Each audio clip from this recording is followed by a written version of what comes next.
ત્યારે હાલમાં આવી બહુ મોટી દુઃખદ ખબર પ્રાપ્ત માહિતી અનુસાર ગાંધીધામમાં અંતરજાળ નજીક તળાવમાં ડૂબી જતા 2 યુવાનોના મોત નીપજ્યા હતા।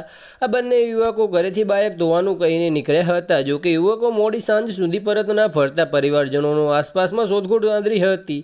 આ દરમિયાન તળાવ પાસેથી બાઇક અને ચંપલ મળી આવતા પોલીસને જાણ કરી હતી। પોલીસે સ્થાનિક લોકો અને તરવૈયાની મદદથી શોધખોળ આદરી હતી, જેમાં એક મૃતદેહ ગત રાત્રેના અને બીજો સવારના મળી આવ્યો હતો।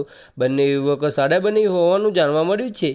બાઇક ધોવા ગયા હતા તે દરમિયાન બનેવીને ખાડામાં ડૂબી જતા સાડાએ બચાવવાનો પ્રયાસ કર્યો હતો।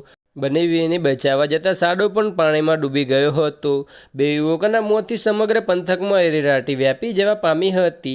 પોલીસે ગુનો નોંધી વધુ કાર્યવાહી હાથ ધરી હતી। બસ આજ માટે આટલું જ નહીં। મારી યુટ્યુબ ચેનલ પર નવા હોય તો લાઇક, શેર અને સબસ્ક્રાઈબ કરી દેજો। ધન્યવાદ।